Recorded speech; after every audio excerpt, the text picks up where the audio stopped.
If 70% of you is driving for your goal, your dreams, your vision, 30% is for him, the people around you, your audience, you're a net positive because you're constantly in search of something.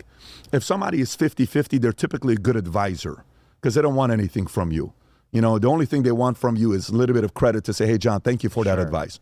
So that is an element where anybody that runs, they're typically around the 70% selfish, 30% selfless. What would you say you are? I think I'm around the 65%, 35, 70%, because for me, so my wife and I, when we have a conversation about vision, and I say to her, I said, babe, if you want somebody to be home every night at 6 o'clock to have dinner, I'm not the guy. If you want somebody to be in town every single week for the entire year, I'm not the guy for you.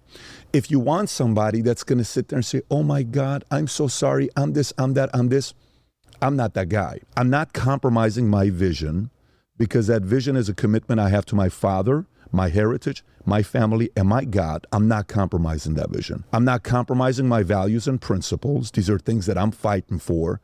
If you're okay with that, let's roll. If you're not, let me introduce you to some of my friends that may be a better match for you than me. This is when we were dating. Okay. So if I see relationships, husband and wife, I'll typically talk about this and, you know, I'll talk to someone else, say, oh my God, this guy's a real good talent. I like him a lot. So let's just say you and I have a good meeting tonight and you leave. Like, Pat, I'm on fire. We're going to go do this. And let's just say we have a God conversation or we have a health conversation or we have a political conversation. And you're like, this is fantastic. That's a good point. And then you go home. And your wife says, you explain to, babe, you won't even believe what I just saw was over here. Vivek was talking and Patrick was saying this. And yeah, that's a good point. That's stupid. That doesn't make any sense. You know you're not that. You're not like them. That's not you. You don't think so, babe? No, those are just a bunch of egotistical people. Yeah, you know what I thought about that? Yeah, I think you're right, babe. I love you. And you go to sleep. Versus, you go home, babe, I saw this debate and I was on Vivek and Patrick and blah, blah, blah, blah. Yeah, babe. That's not you. That's stupid. Those are egotistical people. What are you talking about, babe?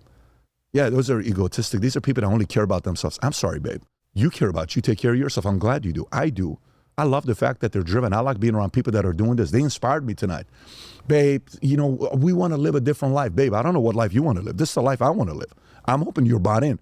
See, if you can't have that conversation, you don't have a backbone, then you're the one that's going to be bitter 5, 10, 15, 20, 30 years down the line, looking back saying, I compromised my vision for this girl, and now you're upset at her. You're blaming the wife. You're seeing your kids and you're saying, if you only know what your mom did to me, it's not the wife's fault. It's your fault. Because the way you compromise your vision that you have for what you want to do that God put on you, you know, if there's something you keep thinking about, that's a vision that's important to you. And if you can't have the backbone to pursue it, then it's not a last appointment issue. You're not fully committed to what you want to do. You can be fickle and people can change your mind constantly.